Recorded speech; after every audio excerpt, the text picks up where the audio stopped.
I met my wife in 1994. We were both huge Tupac Shakur fans.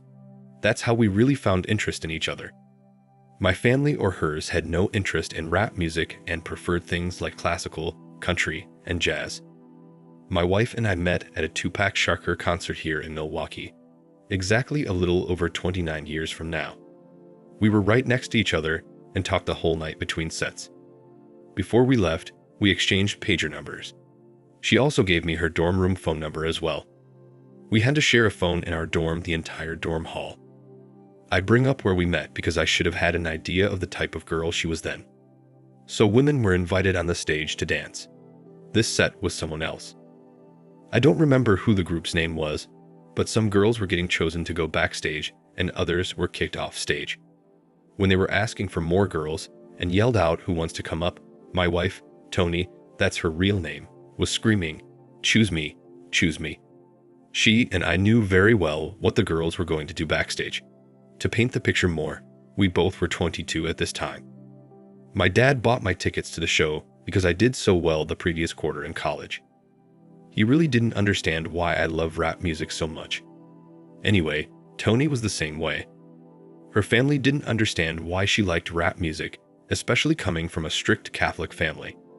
She was also in college as well at the time. So she never got chosen to join the other lucky girls on the stage that danced and pulled their shirts up, flashing the crowd.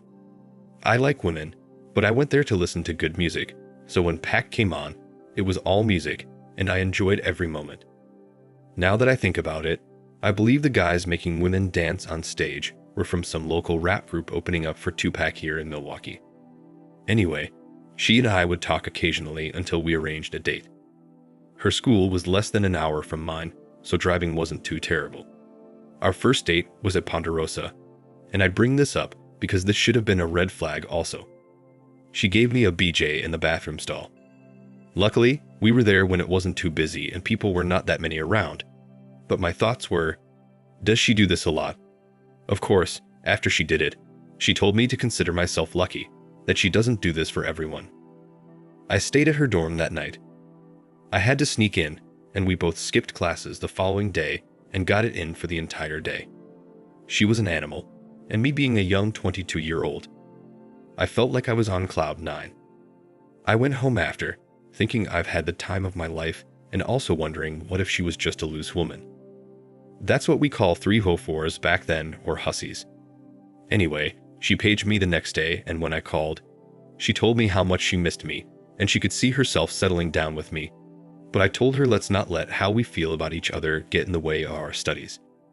Before I could finish, she cursed me out and said I was just like the rest of them, and that she knew I wasn't different. I told her to hold on that I liked her, but she said, "F you.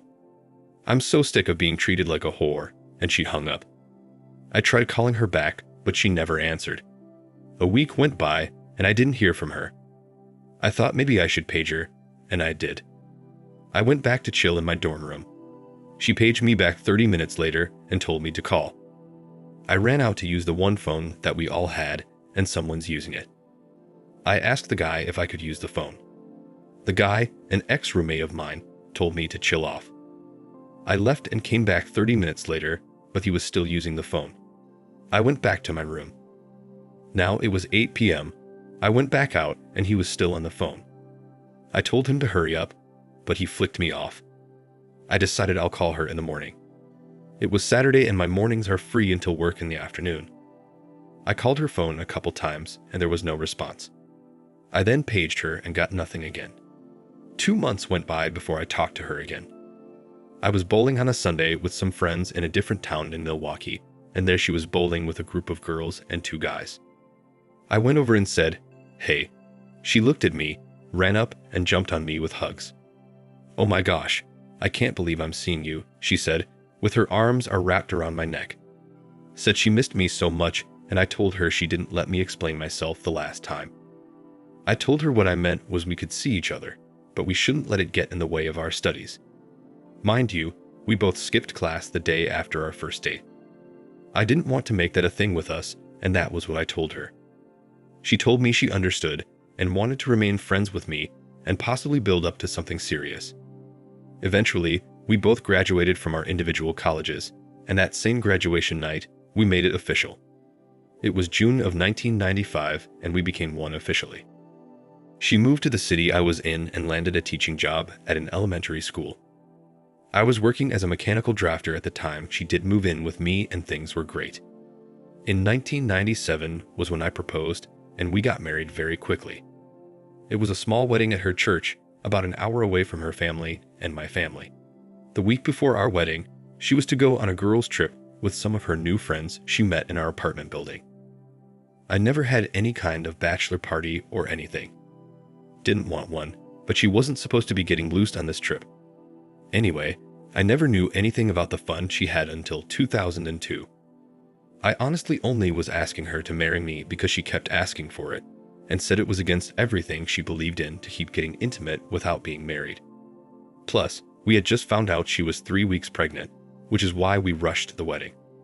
She didn't want anyone to know and was going to lie and say she got pregnant in the marriage, but I later exposed all of that to her family after my discovery.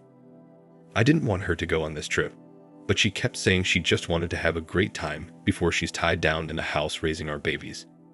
And her exact words were, "I'm not going to sleep with anyone or drink at all. I just want to party and dance with my girls, that's it." I said it was okay, cool. The whole time she was on this trip, it was 4 days, I heard from her once, and it was on the day before she was to fly back home. When you speak of gut feelings, I swear to you, not only was it just a gut feeling, I was sick to my stomach the entire time she was gone. My parents told me I was just being nervous because I was getting married, but deep down, I knew something was wrong. Anyway, we got married, and I'll fast forward to 2002, and our daughter was 4 years old. I wish I was as tough as a lot of young guys today. I'm over it now, and it still hurts a little. But when I found out she was not my daughter, I was devastated. So one Christmas, my 12-year-old nephew and a couple of his friends kept hassling me saying, "Uncle, we need to talk to you, it's urgent." After about the 5th attempt, I went into the bedroom to see what the heck they wanted. He made me promise not to get upset, and that I wouldn't tell that he had some of these videos. I replied, "Okay, I won't, and what videos are you talking about?" At the time, my nephew had a small television with a VCR attached to it. It was built into the TV. Anyway, his friends giggling, pulled the tape out, and it was a Girls Gone Wild video. I laughed and told them it was okay, and that I used to sneak and look at my dad's old magazines. My nephew said, "No, Aunt Tony isn't here. I know it's her because she's with her friend Frankie. Frankie is one of the newer friends my wife met when she moved into my apartment, and she lived below us." I asked that they put the tape in. His friends were arguing, "No, fast forward it, you idiot, you passed it." It's when they were on the boat. Eventually, they got to what they wanted to show me, and there my wife was, chest out, jumping up and down. Mind you, she was pregnant. Her friends were encouraging her to drink, but she kept saying no. Some guy was talking to her and was asking what she thought about the guy holding the camera. She mentioned how she could see his package in his pants and she wanted to sample it. They were asking if she wanted to blow him, and she said, "Yep. When the cameras are off, he's mine." I said, "What the heck?" Very loudly, my nephew got shocked. He was scared my brother or sister-in-law would walk in and see he was watching the Girls Gone Wild tape. It kept playing, and the guy was asking if my wife was married, and she said yes. Mind you, we were technically married at the time. This was clearly filmed when she went on the girls' trip because I saw some of her friends. We signed the marriage certificate 2 weeks before our actual wedding. Now back to the video. She said her husband was so boring, and she definitely made a mistake, and she needs a wild man that take control. I yelled to my nephew to turn it off and give it to me. The nephew's friends ejected and handed me the tape. I went out into the living room and told my wife to grab her stuff, that we're leaving. She looked dumbfounded, and I said, "Grab your stuff now, we're leaving. I'm not going to say it again." I apologized to my family, grabbed a little girl I thought was mine at the time, and we left. We got in the car. I told her what I had in my hand, and she acted as if she had no idea what I was talking about, that she'd never heard of such a thing, and of course, she wouldn't be in a video acting like that. Funny how halfway home she grabbed the tape and tossed it out of the window. I could see exactly where it landed, so I parked at a corner store's parking lot and ran down to grab it. I got back to the car and my wife was crying and the child was sleeping. I asked why she was crying and told her if she's not the one in the video, then all this will be over soon. I was certain it was her, but with her continuous denial, I was beginning to doubt myself. Anyway, we got home and she went to put the baby to bed. She was supposed to come back out so we could see the video together to determine if she was the one in it or not, but I didn't hear from her anymore. I found the part where she was talking about blowing the camera guy, so I went back to the room and she was in bed sleeping with the baby. I woke her up and told her that I knew she wasn't sleeping. She started crying and getting loud, trying to purposely wake the baby. I told her to watch the tape with me so we can prove she was not the one in it so this all could be over, and that if she doesn't come out, I will be filing for divorce. She came out and sat on the couch. I played the tape and it was clearly her. Same hairstyle, voice, everything. She was still denying it wasn't her. I just stared at her and told her she has got to be kidding me. I rewind and played it again, letting it play through where she was saying all those craps, but still she denied. I said, "But look there, it's your friend Frankie and Cassandra trying to get you to drink." She said, "Oh wow, that is Frankie and so-so person." I said, "Yeah, and that's you telling a total stranger that you will blow him after the camera is turned off." She started crying. "Honey, I'm so sorry. I don't know what I was thinking. They made me do it. It was just for the camera. I was only acting. Honey, please, let's just go to bed and forget about this." I grabbed my jacket and keys and I left. My next move was to get a lawyer and get the child DNA tested to see if she was truly mine. I went back to my brother's place and told them about the tape and everything, and I made him promise not to get upset with his son, my nephew, for having the tape, because we used to do the same while we were his age, except it was just magazines. I stayed with a buddy of mine, Russell. We worked together previously, and we were still good buds. During my time there, I went out every day for a week to find a divorce lawyer. I finally found one and I told him that I needed to get my daughter DNA tested legally without my wife's consent because she made it clear to me that I was not going to DNA test her kid.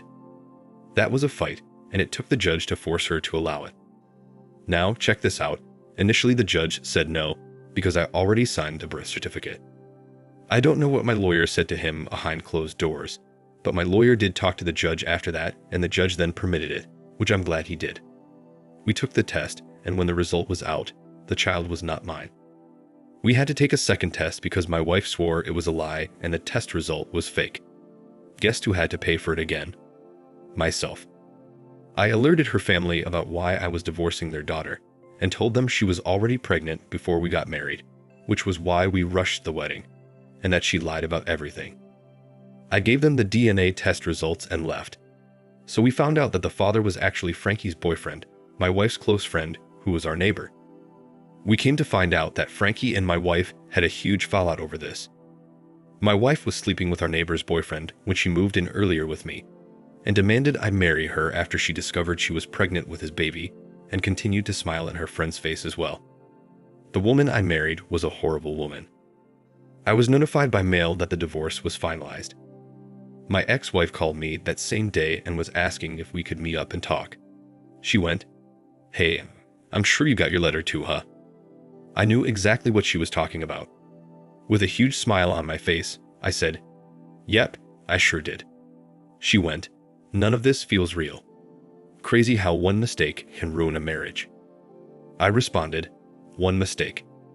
Even if it was just that one thing, that's enough to end a marriage." She continued, "So Sarah, her daughter, Sarah's father doesn't want anything to do with me or her, and I'm gonna have to raise her alone." I told her, "All right. Well, good luck," and I hung up. Did she expect me to go running back to her? Ridiculous. Thank you for watching. Like, comment, and subscribe if you enjoyed the video. Until next time, I'll see you again. Take care.